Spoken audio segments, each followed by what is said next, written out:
Hey y'all, I had someone who recently joined our team ask how to fill out an order form, and so I thought I'd make this quick little video to show her and everybody else who might be interested in how I fill out an order form. Of course, you can do it whatever way works for you, but this is what I found that works for me. So first of all, I want to show you a little money saving tip. When you get your order forms, you know there's four. Well, there's an original and then three carbons that are behind it. And I don't see any need to have all that. I don't see any need to do that. So what I do is I always split them in half. So I have two separate order forms. And then what I do with my order forms is I'll give the customer the back copy when I take their order, and then I'll keep the front copy because it's always clear and easier to read. And then when I package their bag up with their products, I'll fold my original in half, and I'll stick this in their bag with their name showing on the outside, and then I'll deliver the package to them. So that leaves me with no paperwork. I do still have their order in the computer, so I can look back at it that way. The first couple of months I was selling Scentsy, I kept a copy. I put these on my photocopying machine, and I put two on one page, and I kept copies for about 2 months, and I saw that I never needed to look back at them. And you know, how long have I been doing this? 8 months now, and I've never had to look back at anything. I've never needed to.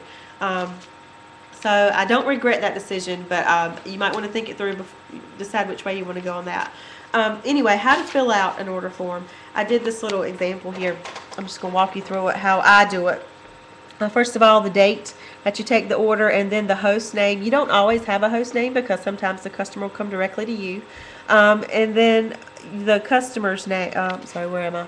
The consultant's name. I always put my name there in case they keep this for themselves. I want them to always know that that's, you know, they got their stuff from me, and that's how they can contact me. I also have some tiny little return address labels. They're just real small. There's 80 of them that print on one page, and sometimes I'll put my little labels there. It'll have my name, my website address, and my phone number, and I'll just stick that up there too.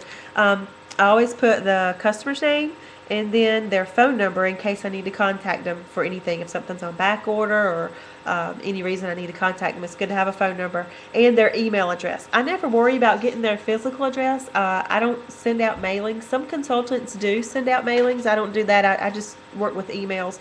It's really important to collect your email addresses because that way you can build your newsletter recipients. The newsletter is awesome. I get a lot of customers from my newsletter, and I also get a lot of hosts from my newsletter. So I would really encourage you to utilize that newsletter. It's included in your monthly subscription for your website. $10 a month, you get your website and your newsletter.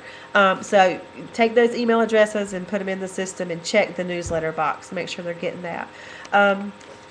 Next place you go to is the payment. However they pay, cash, check, credit card. I did a credit card example here, so you'll see all the information at the bottom. We'll get to that in a second.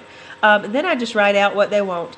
I don't ever write the item numbers because it's just, I don't need to. I don't enter my orders in by the item numbers. I enter them in by the descriptions, and it just looks confusing. I try to keep everything looking really simple, easy for the customer to read. And I always keep in mind it's just you and the customer who's going to see this. We don't have to send these into Scentsy. No need for that. So I just rate it, make it as clear as I can for me and the customer. So in this case, in the example, I put a premium companion system, and that's a $60 value. Then I put what she wants: the Jane warmer, the charity plug-in, the flirtatious Camu, and Echo bars. $60. And then the next item I listed was a scent circle. She chose Lucky in Love. It's a $3 item. And then two travel tins she chose, Rio Beach, French Kiss, and they're $5 each. At the bottom, oh, let me show you one thing too. One thing that you need to take note of when you're writing up orders: when we get to the on-the-go Scentsy, the travel items, make sure it's available, because travel tins, fragrance foams, and scent packs are only available in certain scents. They're not available in all the scents. Now, the scent circles and the room sprays are available in all 80 plus scents that Scentsy has. But just check these little charts. These are on pages 46 and 47 of the Fall and Winter 2011 catalog. But just make sure that the item is actually available, or else you'll be trying to track down this customer and saying, we don't have it. What else do you want? Okay, so then when you get to the bottom, just total up all of your product amounts. In this case, her total was $73. Now, this amount is what we use to calculate the host rewards. Her free and half-price items, we use this amount here. I always make sure I mark, if something's free, I'm bolding, underline, exclamation point, all caps. I want them to know they're getting something for free. People like that. So I always put free shipping. I never charge shipping on any of my orders. Even if I have a party that's under $150, I'll find other orders I can add on to it just to hit my $150, so no one has to pay shipping. So I've never had a problem getting a $150 order together. And then you just add on your tax, and you put the grand total at the bottom. Miss Thing has paid with a credit card, so make sure you put in all the information on the credit card, the full number, zip code, 3-digit code on the back, security code, and the expiration date, and also get Miss Thing's name as it appears on her card. This is one place where maybe you should keep a copy of this, because we have her signature with her credit card here. I've never had an issue with that before. I don't know what signature does. That's just my stupidity of not knowing why I should have that, but maybe you should keep a copy of that one.